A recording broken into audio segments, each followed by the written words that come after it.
Guys, it has been hell of a week, and it was not a week short of its own controversies. And this video today, we're gonna look at some of the backlash that Donald Trump has received, and let's just take a look. Coming on.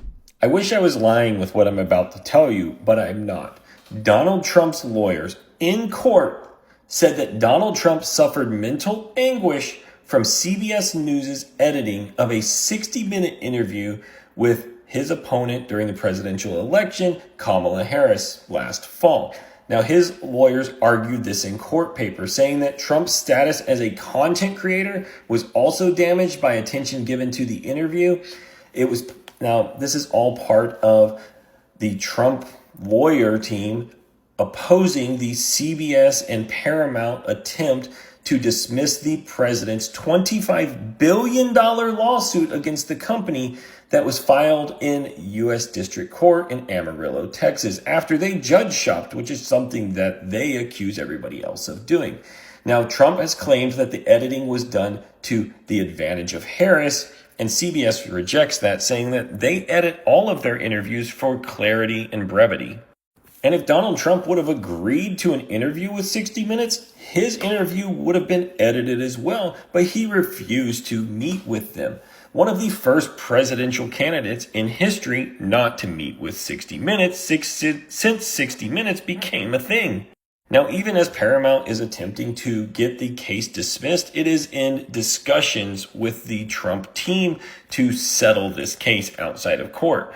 Now, once again, if they settle, this will only embolden Donald Trump to continue to attack the media and sue whoever he thinks has harmed his fragile ego. Now, presidential health has been something that has been really talked for in the past few weeks, especially after the diagnosis of Joe Biden. My heart goes to him, man. It's not always good to hear someone suffering from, cancer and things like that. I've also seen rumors of, the press trying to say that Donald Trump is experiencing some sort of sleepy aspects like Joe did. Even another one, I saw someone saying that he's experienced kind of a stroke in a press conference, and I'm like, why did that happen? Anyways, presidential health is something that should be really talked of. A country needs to be led by someone who is healthy enough to undertake his or her obligation or powers being given to them. The lawsuit, man, if Donald Trump is going for 60 minutes, good for him, because I really do think that interview was horrendous, man. Like, it was really biased. Let's just be honest, it was really biased. I hope it's just 60 minutes and not other medias, because now that would be beyond, like, it should be really specifically targeting media houses and jeopardizing the independence of the media. The media has authority or has the powers to report on news or stories that relate to anything and anyone,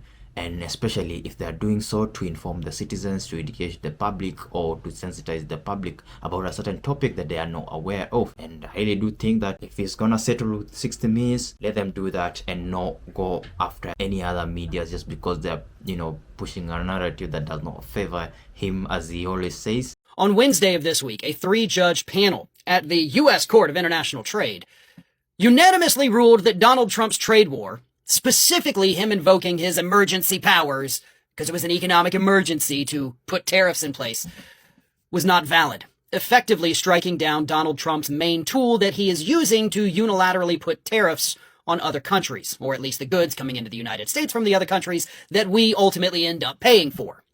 So, here's the thing.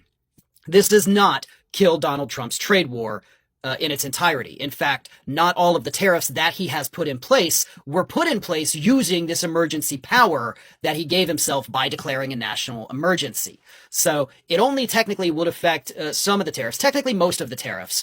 However, that decision is not quite yet enforceable because the Trump administration immediately appealed the decision. As former prosecutor Joyce Vance pointed out, you're always prepared when you know you're gonna lose. And that's how they were able to appeal it so quickly immediately after this decision came down. They knew they were going to lose, which in and of itself is a pretty good admission that you know what you did was not right or legal. So you're prepared to take it further. So what I believe happens now, and I could be slightly off on this a little bit, but because it was only a 3-judge panel at the U.S. International Court for Trade, it would now be put in front of the entire court should they choose to accept the appeal. With the appellate process, I'm not sure how it works. with the U.S. International Court of Trade, but there is a possibility, I suppose, that it could end up at the Supreme Court, and that's where things would obviously get a lot murkier. They could either say Trump does not have the authority to do this, it rests with Congress, or yes, Trump can do this, you can't challenge it. If he declares a national emergency, then by God, that's an emergency. And if the court, whichever court ultimately gets to make the decision, if that is the decision that they come to, then of course that gives Donald Trump the blank check to not only impose tariffs everywhere because he declared the national emergency, but it would expand his powers elsewhere as well. You know, declaring the national emergency, using the Alien Enemies Act to get people out of this country faster without any due process. So this case is not finished by any stretch of the imagination. And of course, it could get so much worse depending on the outcome of it, because the outcome of it is not only going to affect the trade war, it could affect anything that Donald Trump does in the future on any issue where he chooses to declare a national emergency.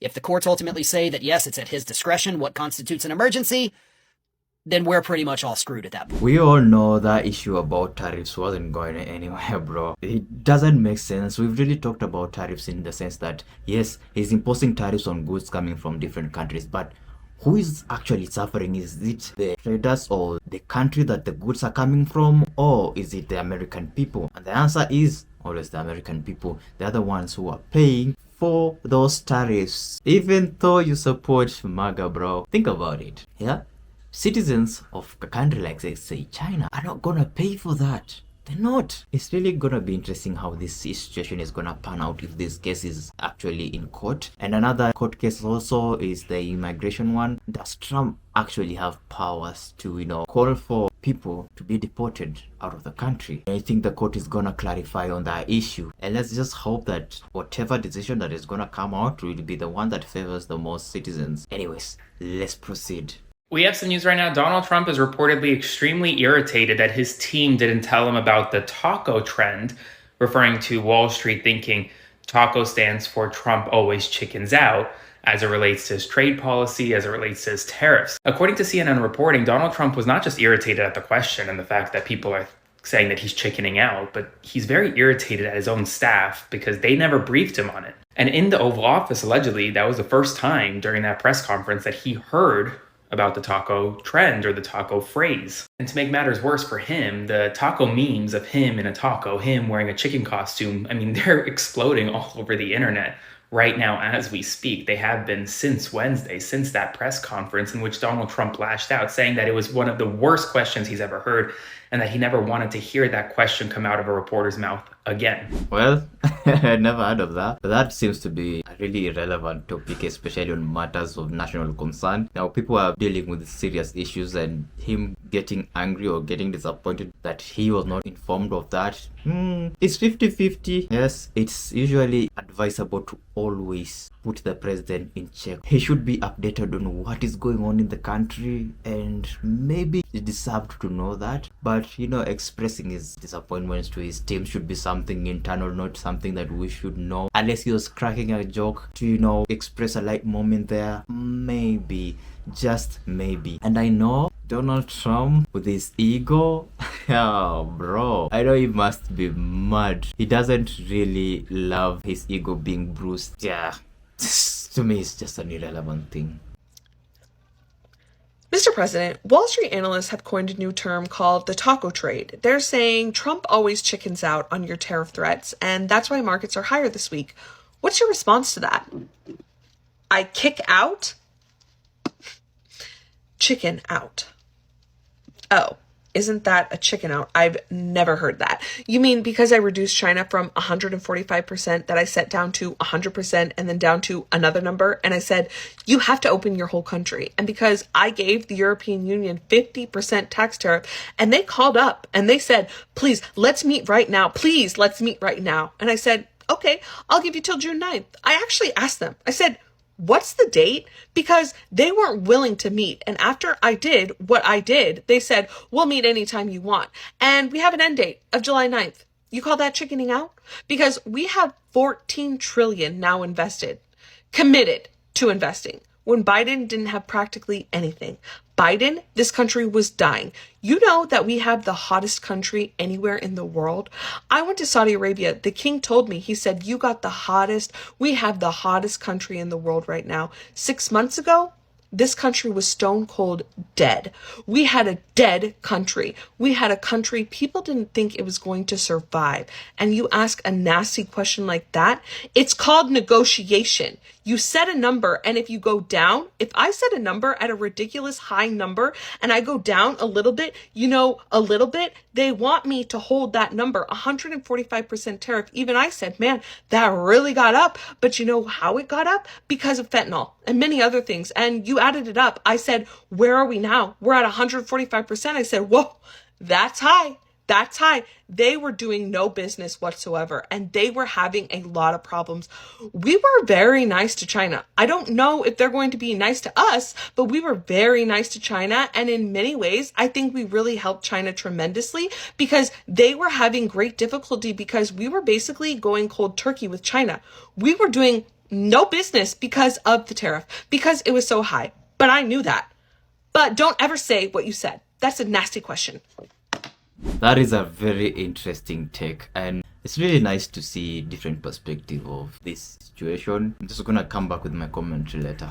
So Donald Trump and Elon Musk just had a press conference together as Elon Musk leaves the Trump administration, and I watched it so you don't have to, and it was a total disaster. First and foremost, Elon Musk had a black eye during the press conference, and when he was asked where he got it from, he said that his son X punched him in the face after he asked him to.